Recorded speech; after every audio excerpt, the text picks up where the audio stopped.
జై భారత్ మాతాకి జై. జై శ్రీరామ్. జై భీమ్.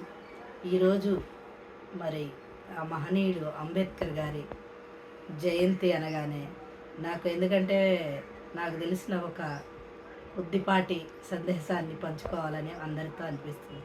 ఎందుకంటే వారు భారతదేశం ముద్దుబిడ్డ.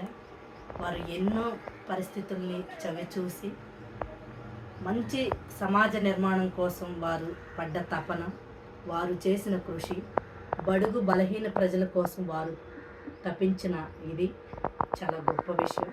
అందుకే ఆ మహనీయుడిని మనం ప్రతిరోజు స్మరించుకోవాలి. ఎందుకంటే భారతదేశంలో పుట్టడం ఒక అదృష్టంగా మనకి, మరి భారతీయ మూలాలు మన హిందూ మతాన్ని మరి బౌద్ధ మతాన్ని స్వీకరించటం ఎంతోమందికి ద్వేషాలు లేకుండా మంచి సమాజ నిర్మాణం, మంచి భావి భారత పౌరులాగా మరి వారిలాగే చదువుకొని అందరూ ఎదగాలి అని ఎన్ని చిన్న చిన్న బాధలను తట్టుకొనైనా సరే మంచి సందేశాన్ని సమాజానికి వారు అందించారు.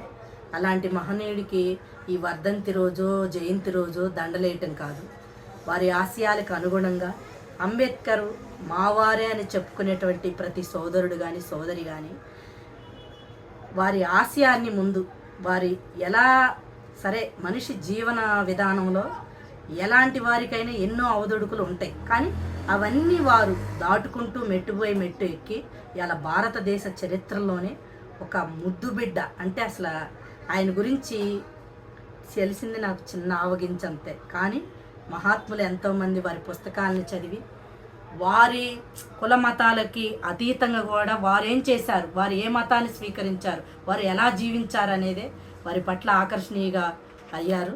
అలాంటి వాటిల్లో నాకు కూడా, ఎందుకంటే బౌద్ధ మతం అంత మతాన్ని స్వీకరించి మరి మావారు అంబేద్కర్ అనేటటువంటి వారు కూడా ఎన్నో లక్షల మంది మళ్ళీ మతం వైపు రావటం చాలా గర్వకారణం.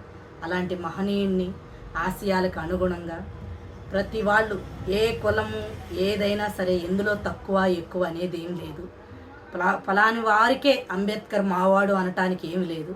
ఆయన భారతదేశ రత్నం, ఆయన భారతీయ ముద్దుబిడ్డ, ఆయన భారతదేశంలో ఒక గొప్ప గని. ఈ దేశంలో జన్మించినందుకు భారతమాత అసలు ఒక రకంగా ఆయన హృదయంలో ఈ దేశంలో నేను పుట్టినందుకు ఈ దేశానికి నేను ఏమి ఇవ్వాలనే తపన పడ్డారు. ఆయన పడ్డ కష్టాన్ని మర్చిపోయి కూడా ఆయన అంచెలంచెలుగా మెట్టుపై మెట్టు చదువుకొని ఎంతోమందికి స్ఫూర్తిదాయకం. ఇవాళ మేధావులుగా చలామణి అవుతున్న అనేక మంది కూడా ప్రతి మీటింగ్లో కానీ ప్రతి విధానంలో కానీ అంబేద్కర్ మాట అన్ని వర్గాల వారు అన్ని పార్టీల వారు కూడా అంబేద్కర్ గురించి ఎత్తడానికి కారణం ఆయన ఒక మంచి రత్నం, ఆయన గుణమే ఒక బంగారు వర్ణం. ఎప్పుడు జాతి వివక్షత అనే పోరాటాలకు దిగలాయన. అసలు మనము మనిషిగా ఈ భూమి మీదకి వచ్చాక ఇవన్నీ సర్వసాధారణం అనుకోని ప్రతిదీ చదువుకున్నారు, గొప్ప స్థాయిలో అయ్యారు. ప్రతి రాజ్యాంగాన్ని ప్రతి క్షుణ్ణంగా ప్రతి జీవి హక్కు ఇది అని రాశారు. ఎంతోమంది మహనీయులు రాశారు, కానీ ఈ మహనీయుడు కల్మషం లేని వారి మనస్సు మేధాశక్తితో పరిపూర్ణవంతుడిగా ఈరోజు ప్రతి వాళ్ళు అంటే గ్రామీణ స్థాయిలో ఉన్న నాకు కూడా వారి పట్ల ఆకర్షణ కలిగిందంటే ఒకసారి భారతీయులందరూ ఆలోచించి వారి నిరంతరం వారిని స్మరించుకుంటూ వారి ఆశయం అంటే వారు మనుషులతో ఎలా ఉన్నారు, పగతో ప్రతీకారాలతో ఉన్నారా, మంచి విధానాలతో జీవించారా, చదువుకొని వారు ఒక న్యాయ శాఖ మంత్రిగా అంటే భారతదేశంలో చూడండి భారతీయ ముద్దుబిడ్డ అయినప్పటికీ భారతీయ భూమిలో మళ్ళీ న్యాయశాఖలో ఈ వివక్ష లేకుండా మంత్రి స్థానం అంటే అసలు చెప్పండి ఎంత గొప్ప స్థాయి. వాళ్ళు కూడా అందరూ అవుతున్నారు, కానీ అది వేరే విషయం. కానీ ఆ మహానుభావుడి ఆశయాల్ని అందరూ ప్రతి గ్రామీణ ప్రాంతాలైనా పట్టణ ప్రాంతాలైనా జాతి మత కుల విభేదాలు లేకుండా అంబేద్కర్ అంటే ఒక కులానికి సంబంధించిన వారు కాదండి.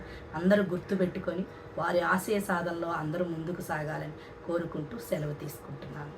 సర్వే జన సుఖినో భవంతు. జై శ్రీరామ్. జై సనాతన ధర్మం. మన ధర్మానికి అందరూ బద్ధులుగా అందరూ మన ధర్మాన్ని మంచిగా ఉండాలని చూసుకుంటూ పరధర్మాలను కూడా మనమేం వివక్ష చూపకుండా అందరి పట్ల ఆత్మీయత అనురాగాలతో ప్రతి మనిషి మనం ఈ భూమి మీద ఎంతకాలం బ్రతుకుతామో తెలియదండి. ప్రేమ అనురాగం ఏం చదువుకున్నా మనం పోతా తీసుకుపోయేది అనేది, ఏం సాధించినా మంచి పేరే.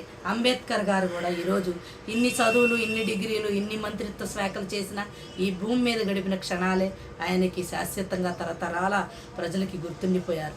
అలాగే మనం కూడా బ్రతకటానికి ప్రయత్నిద్దాం. ఓం నమః శివాయ.